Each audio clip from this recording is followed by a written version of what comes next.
Welcome to Strip Cover Lit. I'm Adrian Fort. And I'm Dalton Gentry. And we're here for more garbage because garbage is what we do here. Adrian reads Harry Potter, working our way through Harry Potter and the Deathly Hallows. Yep. Chapter 17 and 18. Yeah. Let me break these down for you. Not particularly. I'm going to anyway. Chapter 17, we have Bathilda's Secret. That looks like the lids. I can't write for shit, let me tell you. The kids wander the village trying to figure out how to find Bathilda when she magically just appears. We see Harry's childhood home, which is now a monument of sorts. Bathilda magically turns out to be Nagini in disguise. We have a Voldemort sighting. The kids narrowly escape. Harry's a little bit damaged. He got a snake bite. And the Horcrux was really starting to get to him. Chapter 18, The Life and Lives of Albus Dumbledore. We find out the blonde thief from the photograph, or the memory, we find a photograph, it is Grindelwald, and Bathilda was his aunt. We also find out that old Dumbledore and Grindelwald were very close friends, the best of friends. Grindelwald felt that wizards should be superior to muggles, and it's insinuated that possibly Dumbledore and Grindelwald, or one or the other, may have had something to do with Ariana's death. And Grindelwald believes that it is for the greater good. Yeah. Yeah. Where do you want to start this week? Well, it's important to start with the main topic in the room, and that is that having a bad idea at one point in your life means you're always a bad person. Okay. And that is, unfortunately, how so much of the world looks at things these days. And that is how Harry Potter feels when he realizes that Diddley-Door thought that they were better than Muggles, despite the fact that the entire series is about them being better than Muggles, but they should not exert power over the Muggles. Okay. But Dumbledore had the idea that it was for their own good. It was, again, the white man's burden. The whole trope of the white man's burden being ham-fistedly inserted to this series. But it is the idea that someone being mistaken about something at one point in time always, and we get the counter argument from Hermione that he changed his mind. Obviously, he changed his mind. But because we're seeing this through Harry Potter's eyes, we don't necessarily, as the reader, we don't absorb the idea. And that is what is problematic about that little section in the text. Because it's also so recently a kid won the Heisman, and texts were dug up from tweets were dug up from when he was 15 years old. Okay. And they were, I think, homophobic. He's not that person anymore, you know. People change. People change, but it is used against him. Okay. To this day. That's unfortunate. unfortunate. And now he's a 23-year-old guy, you know what I mean? Won the Heisman. I think he's a redshirt senior. I can't remember exactly. He's quarterback for Oklahoma. But those are being used against him to say he is a bad person. And that is something, and it's the whole, look, I don't mean to get back to politics, but it is the J.K. Rowling side of the political argument that is most often throwing around these accusations that doing something bad one time means you're a bad person. Okay. And because we get this series through Harry Potter's eyes, Hermione's arguments to the contrary do not have to be absorbed. Okay. Now, I do think on the other end of that, this is the first time that Harry is really seeing Dumbledore in a new light. Starting to come to terms with the fact that, Dumbledore is not perfect. He is not the greater good that he knows him now. He's seeing the flaws in Dumbledore's lives and the mistakes, which is important for Harry. If we're looking at developing a character, especially along like a hero's journey, he has to understand at some point, there's no perfection. Dumbledore is not just the beacon of good. Dumbledore was a flawed man as well. Right. Well, what it is wisdom. Okay. We are so quick in today's world to dismiss wisdom. Wisdom comes from mistakes. Okay. Wisdom comes from having made mistakes and learning from them. Is there anyone in today's world that is wise about anything?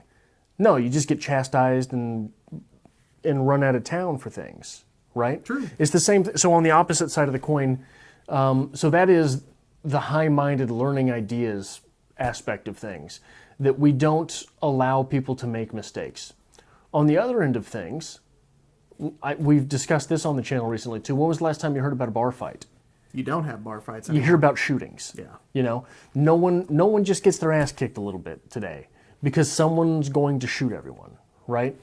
And it's weird that these things have changed so quickly. These things have changed so quickly.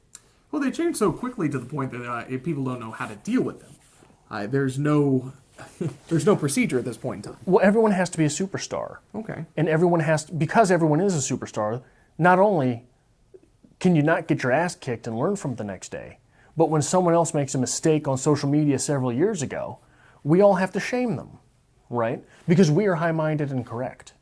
Okay. That's just sort of a real-world argument that I pulled out of this part of the text. It's fair. It's a fair argument, though. Everybody goes through different phases of their life, and everybody changes. Yeah. Dalton 10 years ago is not Dalton that you see today, not in the least. And this is the first time we're actually dealing, if we get back to real world, this is the first time where basically, since inception, your life is now documented. Yeah. For the world to see. Yeah. So it is interesting, and it's going to be something it's not going away anytime soon. Right. And so, for example, you said you went through a goth phase, right? Oh, yeah. People don't remember it. No, because it didn't exist on the internet. Right. Today, that kid that fucks up and goes through the goth phase, let's be honest, it's around forever. It's around forever. I kept the pants, though. They're very comfortable. I know you did. Not these pants. I'll wear them for you one of these days. No, thank you. We'll go out. We'll do something nice. Another thing that came up in this part of the text is there's, if you're going to look at things through a psychological standpoint, J.K. Rowling might have some serious problems with one of her parents. Okay. The whole idea of resentment towards Dumbledore because of the things that he never shared with Harry. Okay. Now, obviously, you don't want to get into diagnosing someone with something through their text, but it is a form of criticism, psychological criticism. It goes back to the author. But it is an idea that is worth talking about again, I think, because we get very heavily in these set of chapters Harry Potter resenting Dumbledore for things he did not share with Harry Potter or for things that he did not prepare Harry Potter for. Okay. And like I said, previously, that's a real world thing. I mean, have you gotten to that point yet with anything? Yeah. Just once in a while, something will spring up. You're like, I should have learned this at some point. Yeah. You know. The first time you do taxes, that's always the big first eye opener.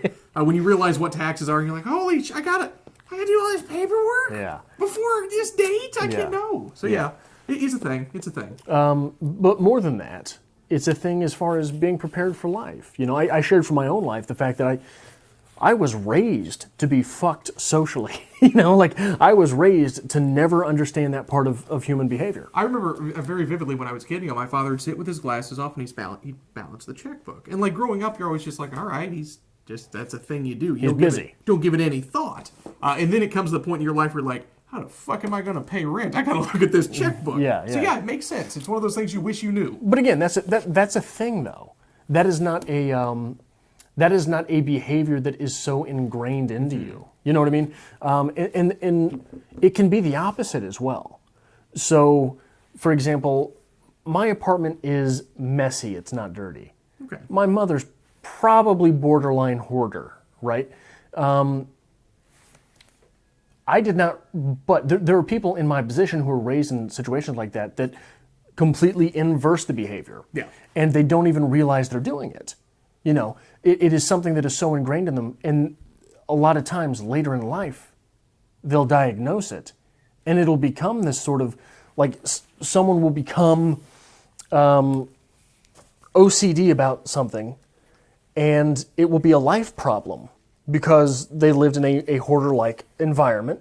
They became OCD in adverse reaction to that. Mm-hmm. And then they will hold that, once they diagnose it with themselves, they realize, I've got all this pent-up resentment towards all of my childhood, but it's not like a violent resentment. You know what I mean? And it's not just those sort of things. It's all sorts of things. But it is stunning to see it in a text like this, especially because this is a text where through 6 books, we never thought we'd really get it because Harry didn't have parents. Okay. But this is where we're finally getting that sort of, what's it called, Freudian transference? Where he's sort of accepting Diddledore as a father figure. Okay. There are some good things to come from that, not just, criticism that we're pulling from this. I mean, this is, if we're looking at the development of Harry, this is the point where he's really starting to question things, and he's really starting to kind of move into that level of adulthood, where he's not just following the father figure. I mean, he's on his own, he's making his own decisions, and he's starting to question the lessons he's been taught, whether they were good or not. And that's decent character development. It really is, especially if we're looking at like a children's novel. I think that it's good. It works out. So, kudos. Props where props are due. Yeah. If it's in their own purpose, which I'm not willing to accept. Okay. Because so much of this is just thrown up on a page, isn't it? Well, if we want to talk about thrown up on a page a little bit, are you going to talk about the Nagini scene? Yeah. So badly written. Yeah. It is so badly written. And my main point is, for any writers who are a fan of this series, you do not have to confuse your reader to convey confusion in your subject. To express that Harry Potter is confused, we just have to paint that scene very well. Okay. Instead, what J.K. Rowling decides to do is confuse the reader. It's a bad scene. By writing the worst written scene so far in the series. I had no idea what was going on. It's a bad scene. I had no idea what was going on. And if we're looking at it from a genre's perspective, saying the horror novel, that's terrifying. We have literally the corpse of a woman that's being animated by a snake that's leading the main character into basically their lair, where they're going to kill him. So we got some good stuff to work with there. It's a good idea. It's creepy. There's good horror aspect. It's just executed so poorly. And what I'm a little curious about, and maybe I'm just speaking on my own here because it's not something you're familiar with, and this doesn't really ruin anything. The character of Nagini in Fantastic Beasts, the film, which is sanctioned by J.K., she's got, it's got her blessing. Nagini was actually a witch. She was an animagus, essentially, who could, transform into the snake. Okay. But she had this weird, I call it a disease or something, that eventually she'd never be able to change back. Okay. So this idea of the snake inhabiting this person is kind of weird, and I think that would be an interesting thing to look into from Nagini's perspective. If this was something she could actually physically do, is become Bathilda. I'm not sure if there's more to play with on that there, but I think it adds a little spice to it. Yeah. Have you ever seen the movie Thanksgiving? No. Of course you haven't. No one has. There's a scene where the turkey puppet that's killing everyone is wearing the sheriff's the sheriff's face as a mask and having a conversation with the sheriff's daughter. And that's all I can think about this entire time. It's just a snake with a Bathilda mask walking around, and you're oh, why isn't Bathilda talking? It's just awful. It really is. There's no highlight about it. Well, not even that there's not a highlight about it. It's so bad that I had no idea what was going on. I mean, if you want to look at horror, look at Stephen King. Okay. Stephen King shows you exactly what's going on. True. In fact, Stephen King, the one thing I will say about Stephen King is he focuses in those scenes on the weirdest things, but they are things that you don't fault him for focusing on unless you take it counter-contextually, right? So there's the scene in The Shining where the child wanders into room 237, something like that, and the old woman is in the bathtub dead, and he focuses on her pubic hair floating in the water, right? Okay. Which is something that when you if I were to tell you about the scene, yeah, that's a weird thing. You would look at me and say, "Why are you telling me about the old woman's pubic hair, Adrian? Tell me about the scene." But no, that's what you focus on because it is something that especially a child might focus on. Okay. Being unfamiliar with those parts on an adult, right? Okay. Something to which that person's attention would be drawn, and it infuses you into the scene because you can picture that. Okay. In this scene, though, our attention is drawn directly to what's going on. It's just so bad. We have no idea what's going on. I wasn't even sure what I was looking at. Okay. And then right after that, Harry gets sucked into Voldemort's point of view. There's a shift where, as soon as they escape, he's he gets a Voldemort vision of like Voldemort in the moment there. Yeah. So we get some kind of back and forth, and we understand that's going on, but it is sloppy. Well, I didn't understand what was going on for a couple paragraphs at least, and I had to go back and reread it. Maybe I was just not in the scene or whatever. Maybe that's my fault, but it read very poorly to me. Okay. And it's just, like, I understand, I think, what she was trying to do. We have all these visions from Moldevort's point of view for Poitiers. But for Poitiers to see himself through Moldevort's eyes, that would be stunning if done well, right? True. Because then you're losing yourself a dream within a dream, right? Inception. Yeah, looking at yourself from outside yourself while inside yourself.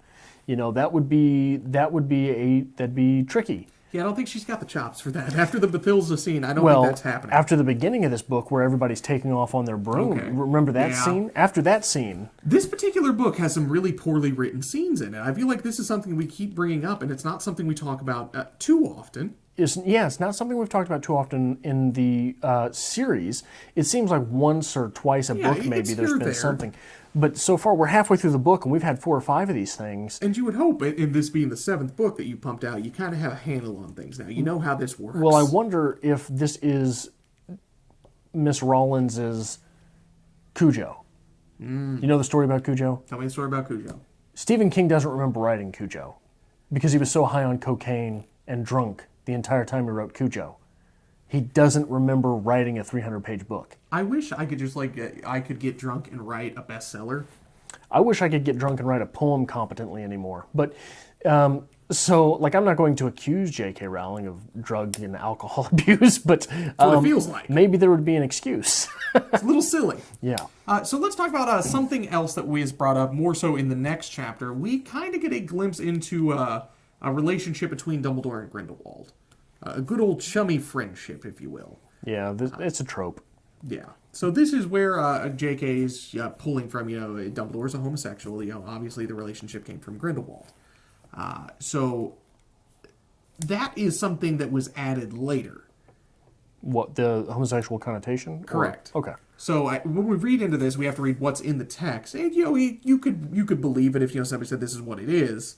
But beyond that, this just seems like a very close friendship, and it kind of seems almost like a business partnership, if you will. As Grindelwald, coming for this greater good movement, wizards are better than muggles, and Dumbledore's kind of alongside him for the ride at this point in time. Yeah. Which is fine for a young man, say, hey, this is my thought at this period in life. We discussed that earlier. How are you feeling about that, though, this whole inside look into Grindelwald at this point? What would be much more interesting is if Ron Weasley became a bad guy. Okay. Because so often when you get this trope of the big good and the big bad having been best friends in the past, you get it after the fact. It would be interesting to see that develop, and that is something that she had the opportunity to do through a series of 7 books where you're meeting these kids literally in the 3rd grade or whatever, wasn't it? Through high school? Okay. Something like that. I don't know when they're meeting each other. I can't stand this stuff. But from when they were 11. Was it 11? Yeah. Okay, so it's 5th grade, isn't it? I have no idea. I think that's around 5th grade. So you're meeting these kids around 5th grade. If Ronald Weasley were to grow up and be the bad guy, that would be interesting. Okay. But again, in fantasy fiction, seeing this, we've had the good guy the whole time, and the big bad pops up, and it turns out they were buddies in the past. It just feels rewashed, which, that's not necessarily a fault, because, especially in a series this big, you're going to have some rewashed stuff. I don't think you can make Ron a villain, though. Like, Ron is just so much of just like a wet rag. Which would have been a great trick. Okay. Right? That would have been a great... Like, if Hermione turns into the villain, you could sort of see that coming because she's so rigid and stiff anyway. Okay. But if Ron turns into the bad guy... Ron left Hogwarts, he started drinking a little bit, hair started falling out, and he realized, you know what? Fuck that guy. Imagine there's 9 books, okay? 2 chapters from now, Hermione dies. On the adventure with Harry Potter. Rita Skeeter writes an article about Harry Potter having killed Hermione. Okay. by that 9th book, Ron Weasley is the bad guy. Okay. You know? Okay. And then you've got, so the interesting thing there would be, you've got a brother that's a half a bad guy anyway. Percy's the bad one, who works for the government, right? Mm-hmm. Then you've got his cool brother that could be manipulated, and then Harry becomes closer to Ron's family than his own family that he never had, and Ron is distanced and loses his family sort of in the way that Harry did, you know. So all you'd have to, 2 more books out, this tale could be spun. I hope this is the video that J.K. Rowling stumbles upon. She's like, well, holy shit, that's an idea now, isn't it? She's sitting back with her blunt and her whiskey. Oh, shit. Harry Potter, Year 8, The Fall of Ron Weasley. There you go. There's your fan fiction for the day. Yeah. Anything else you want to touch on with these 2 chapters here? I feel like those were our big points here, the terrible Bathilda scene and Grindelwald. The dynamic between Harry and Hermione. Okay. I think we're pretty much left to assume at this point that Hermione and Ronald get together. That's the direction everything is going. But it would be an interesting, or, you know, that Ronald Weasley is the bad guy could come about because Harry steals his woman, you know. Okay. Or maybe Harry steals his woman, tries to sacrifice his life for her, then she dies. I don't know why I'm getting into speculative talk right now, but that would be interesting. But the dynamic between Harry and Hermione is very couple-ish. The way she walks away when he needs silence, because boy, men just need their silence. And you know, there's a lot going on. I'm not saying you can't have like a relationship, a friendship in this aspect. But when Harry is being affected by the Horcrux, when Harry is recovering from the snake bite, Hermione's the one taking care of him, and that builds a relationship. Even if it is a friendship, that takes it to a different level. Well, and that becomes that caring aspect. Yeah. So the reason I say relationship as opposed to friendship is we get a lot of the beats where they just know what each other needs. Okay. You know what I mean?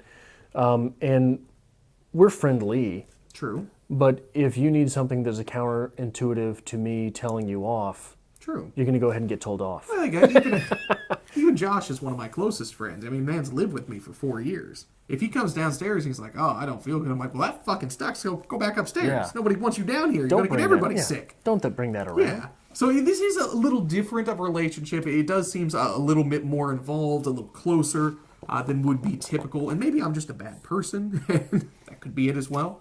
But okay, we're going to see a little bit more of how that's going to develop. Because obviously at this point we are still just old Hermione and Harry out in the woods. Alone. Yeah, and that... Yeah, alone, huh? In the woods. Yeah. Harry could be a ladies' man, but we don't know it yet.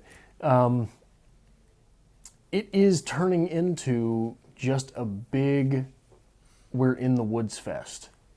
Okay. You know? And we're running out of real estate. I think we've talked about this past 3 videos. We're running out of real estate for this to become anything more, right? We're running out of time. We are, more than halfway through this novel, I believe. We're pushing it. We are definitely pushing it. Yeah. So we need to see some stuff picking up here because it's going to get to that big culminating factor and then it's just going to end because, well, we're out of room. Well, but do we have the previous experience with Rollins to assume that it's not going to just boil over and end? Just wait. We're getting there. Have we gotten to the point? So you've got this thing that you want me to... We're not there yet? No, it's right. It's the end. Like 7 videos ago, you said, yeah, it's coming. It's coming. It's pretty much the end. I will say, though, it's not the absolute end because the last chapter of this book is so bad. Really? Oh, my God. Like, it is enragingly bad. Really? Yeah. Yeah. Was it enragingly bad the first time you read it? The first... you can't spoil anything, so, it was... It yes gave you no? what you wanted, but not what you needed. Okay. It's like when you buy a bottle of cheap gin. You know you're going to enjoy it you know you're for gonna the get night. Drunk. But the next day you're like, what the fuck was that? Yeah. Yeah, that's the best way to put it. Okay. So anyway, we'll be back next week with more Adrian Reed's Harry Potter. We're going to be doing chapters 19 and 20, The Silver Doe and Xenophilius Lovegood. And I'd just like to move forward. The week after that, we're going to be hitting 21 and 22, the tale of the 3 brothers and the Deathly Hallows. So we're going to have some really good work on that week. Okay. A lot of stuff going on there. But we are definitely moving forward in this. We've got the titular chapter. There you go. Does it make you feel good? It does. Anyway, if you like this kind of thing, make sure you hit the subscribe button down below and hit the bell button as well so you get notifications when Strip Cover Lit opens a new video on the YouTube. I don't know why I use the word opens, but I feel good about it. Or the YouTube. The YouTube. And if you want to help support us do this kind of thing here on the YouTube, there's a link, as always, to our Patreon and our Amazon merch to be found in the description below. To the Patreon. The Patreon.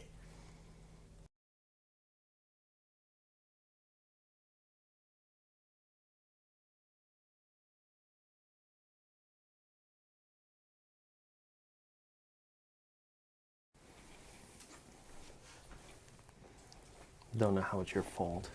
It's never my fault. You turn your fucking heater off now. Dalton, it's awfully strange that I managed to center a video just fine when I'm by myself using a camera that there's no screen on. It's awfully strange. That's all I'm saying. I hope we're off center when we look at it this week. I hope so too.